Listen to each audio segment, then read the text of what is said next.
Les procyonidés sont des mammifères très curieux, des carnivores qui mènent une vie arboricole et qui ont pour caractéristique de présenter 5 doigts aux pattes antérieures avec des griffes semi-rétractiles, ce qui les rend uniques au sein de l'ordre des carnivores.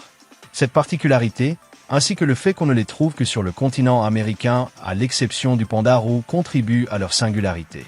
Leur apparence peut évoquer différents animaux, des félins aux mustélidés, entre autres. L'un de ces animaux peut être confondu avec un chat domestique ou même avec un lémurien à queue à annelée, car ils se ressemblent beaucoup, et la nuit, il peut être difficile de les identifier. Ces animaux que l'on peut croiser la nuit sont les cacomistles. Ce procyonidé habite une vaste région du sud des États-Unis et s'étend jusqu'à la portion sud-est du Mexique. Il préfère les zones rocheuses, les canyons ou les falaises montagneuses, et on peut également le trouver dans des terres désertiques, des forêts et des zones riveraines en raison de l'abondance de nourriture. Il peut vivre jusqu'à 2900 mètres d'altitude, mais il est plus commun à des niveaux inférieurs à 1400 mètres. Il est même devenu courant dans certaines villes comme Mexico, où certains foyers sont visités par eux. Ils ont leur propre genre, Bassariscus, qui partagent une génétique et une apparence similaire à celle des ratons laveurs. À ce jour, aucune sous-espèce n'a été décrite, mais il ne serait pas surprenant qu'il en existe en raison de leur vaste territoire. Ce sont des vertébrés mesurant entre 30 et 40 cm, sans compter leur queue qui peut être plus longue que leur corps, mesurant entre 31 et 44 cm et pesant entre 8 et 13 kg. Cela leur confère un volume presque identique à celui des chats, d'un raton laveur ou d'un lémurien. Et dans l'obscurité, il est courant de les confondre facilement. Ils présentent des couleurs très particulières, un corps fauve ou, pour une référence plus compréhensible, blond foncé, avec des zones brun foncé et une partie inférieure brun clair. Leur queue, qui est peut-être la partie la plus attrayante, présente des motifs alternés d'anneaux blancs et noirs, tandis que leurs yeux sont entourés de taches noires qui encadrent une zone de couleur beige. Leur museau est court mais affiné, avec de grandes moustaches tactiles et des oreilles ovales et grandes. Ils possèdent 40 dents, avec des canines très développées, tandis que leurs 4 pattes comptent 5 doigts dotés de griffes semi-rétractiles, et un doigt est positionné à l'opposé des autres, leur servant de pouce pour manipuler des objets.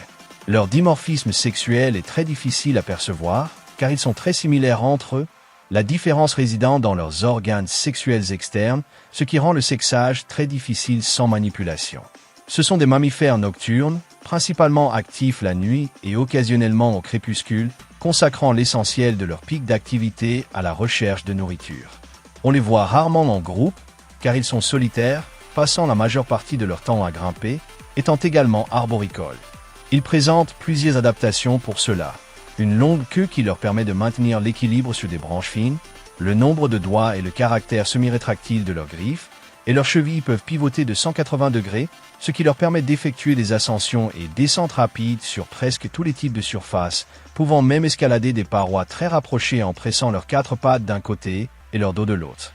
Ils utilisent des vocalisations pour communiquer entre eux, mais leur principale forme de communication est olfactive, car ils marquent leur territoire avec leurs excréments. Avec les humains, ils ont tendance à être timides, s'esquivant à la moindre visualisation, au point où l'on ne peut souvent apercevoir que leur queue disparaître dans les buissons ou dans l'obscurité, mais ils sont parfois observés par des personnes dans les villes. Ce sont des animaux omnivores, profitant d'une grande variété d'aliments, régis par l'abondance saisonnière, mais avec une préférence pour la consommation de viande d'autres animaux. Ils chassent des souris, des lapins, des écureuils, toutes sortes d'insectes qui sont parmi leurs mets préférés, des oiseaux, des reptiles, des amphibies, et peuvent même consommer de la charogne si les conditions l'exigent. Les fruits, comme le buis, la figue et toutes sortes de baies, constituent une part importante de leur régime. Et, si disponibles, certaines fleurs et leur nectar sont également consommés. L'estrus des femelles est régi par le climat, étant monoestrique saisonnière, survenant entre février et mai. Les femelles indiquent aux mâles qu'elles sont en chaleur par les arômes qu'elles libèrent, ce qui dure de 24 à 36 heures. Ensuite, elles en acceptent un après une parade nuptiale et procèdent à la reproduction. La future mère cherche un endroit pour mettre bas. Son terrier peut être une fissure dans les rochers, un creux d'arbre ou tout lieu où elle se sent protégée des prédateurs. Une fois le lieu établi, le mâle s'occupe de lui apporter de la nourriture. La gestation dure de 51 à 54 jours, une période courte comparée à d'autres procyonidés. et donnent naissance à une portée de 1 à 4 petits, qui naissent aveugles et pèsent 25 grammes. Ils ouvrent les yeux au bout d'un mois, commencent à manger des aliments solides entre le 30e et le 40e jour après la naissance, le tout sous la garde des 2 parents, la mère se concentrant sur les soins principaux. Ils sont sevrés à 10 semaines, ce qui permet aux jeunes de les accompagner pendant la quête de nourriture, tandis que le père joue souvent avec eux, ce qui pourrait indiquer un rôle fondamental dans leur développement mental jusqu'à leur maturité, atteinte vers 10 mois, moment où ils se séparent pour chercher leur propre territoire. À l'état sauvage, leur durée de vie moyenne est de 7 ans, et ils sont victimes de nombreux prédateurs comme les coyotes, les lynx ou les ratons laveurs. Mais l'un de leurs chasseurs les plus efficaces est le grand-duc d'Amérique, qui domine les étendues qu'ils parcourent la nuit. Pour se défendre, ils produisent des sons, arquent leur queue sur leur dos pour paraître plus grands et sécrètent un liquide très odorant de leurs glandes anales. Si cela ne suffit pas, ils attaquent avec leurs dents et leurs griffes. En captivité, ils peuvent vivre jusqu'à 14 ans, et dans certains endroits, ils ont été domestiqués pour aider à lutter contre les infestations de souris, particulièrement dans les localités minières. Cette espèce est classée dans la catégorie « préoccupation mineure » de manière générale, mais, selon l'État ou la région, elle peut avoir un statut inférieur en raison du déplacement de ses territoires et de la transformation de son habitat. Elle est également chassée pour sa peau, bien que celle-ci ne soit pas très prisée, étant considérée de faible qualité. Actuellement, dans de nombreux endroits, elle est protégée et sa capture n'est pas autorisée. De plus, on dit qu'elle est assez facile à domestiquer et qu'une fois adaptée aux humains, elle peut être affectueuse. Elle a été utilisée pour attraper des nuisibles dans divers endroits, où l'on plaçait parfois des boîtes ouvertes avec un trou près d'une source de chaleur pour qu'ils y dorment le jour. Son rôle dans l'écosystème se concentre sur l'équilibre des populations animales et la dispersion des graines sur son territoire. Cependant, les gens ne les tolèrent pas toujours, car ils pénètrent dans les fermes, tuent les volailles domestiques ou pillent les cultures fruitières des agriculteurs. Leur nom, cacomistles, qui vient du nahuatl, signifie « voleur agile », ce qui est une bonne allusion à leurs habitudes, tout comme leur nom scientifique.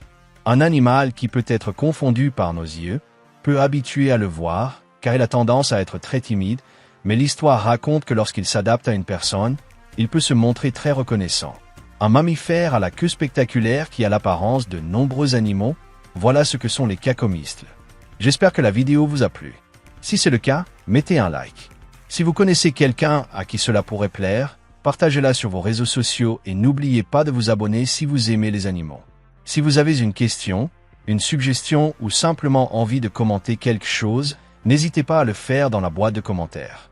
De plus, si vous êtes un grand fan de cette chaîne, activez la cloche des notifications pour être parmi les premiers à voir les vidéos. Je vous laisse mes réseaux sociaux pour me suivre. Sur Facebook, je poste des vidéos et des contenus intéressants.